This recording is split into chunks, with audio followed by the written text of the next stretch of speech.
ايوه بروجي زيتون تانية. اما من حاجی نزیرم لزاخو بله.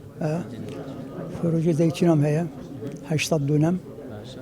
حوالي 8000 دارم هي معمل زيت مش هي وتقريبا نزكي سه عاملة سه كاركرة بمشهورة النبي شولها وأم بردوامت كانت حتى كم فروج زيتون ناجح ببت يعني كردستاني استشجع عوانكم يعني كو حمي بير رابن أما مهاري كاريش حكومات جدفيت سيطرة نوعيانينا وقتها زي تاج در و داخلي كردستان يدبت فاحسة وانينك وفحت كاج صديصات زيتون زيتياننا وقت أمس سعروان فروشين أم ضرر تبين المعلومة أم ضرر الوقت بسعروان فروشين لازم سيطرة نوعية هبت وقت در و كردستان داخلي كردستان يدبت دا أم بشين مثلا ياخذ فروشين أما سيطرة هما شو نوع هبت داخل بت يعني الفيديو حكومة مطالبة حكومات تنكاري كاري الفيديو شديد ما بك. كواتا جورترين شيء و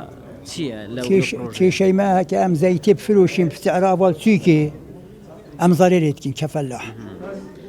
يعني شبرت؟ بيتان خوش الزيتون لدرونيت. زيت ما صديصات زيتة زيتون أنا أما في داخلي كردستان يدبت صديصات زيتنينة مثلا زيتها قاعدين كنا شكل دمادة قاعدين كنا معلومة. سيطرة نوعيانين الجمركي وقت داخل بتكون فحت كاجي صديصات يانا. لسالي چندو تو بروجي زيتون؟ والله 15 سال تقريبا. أي والله. زيتونة كنا وكان. زيتون عالي يا قسمة بتري عالي زيتن نيبالي عالي زيت. نيبالي عالي. شو ديني توكي؟ والله ماش بدايتش سوريين ماش درعيين تقريبا 3000 مشهورين إينان. أو بروجي نجحتي هنا وسركوت. حتى أنا كان نجحت هي والله. الصالة ما بارس 350 طن شنين 350 طن بلكي أفصل بين 500 طن. يتانا بروجك جورة زيتون بلي.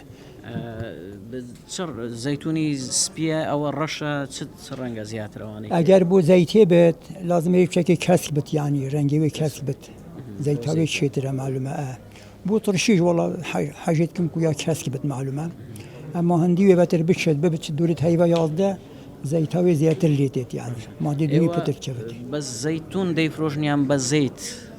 ايوه هر دو نوع عم فروشين بو هلي بعشق اجي مثلا تشرم بو ترشيد شيتشن يوديهم معمله زيت يا متكين زيت ممكن زيت ما هي بلكي 25 طن زيت ما هنا زيتون لورزي جرما زياتر دبيت يعني بيستا وشوينا جرم بيان لازم طازي بتهيبه يا دبارانك ليبيت شك صار ما ورقي بتر دهن شي دبتيدا يعني زيتون بيوستي بناو شيء جرما يا ناو شيء صار حمي هر دور خاطر يعني كردستان كردستان قالك باشو بو زيتونه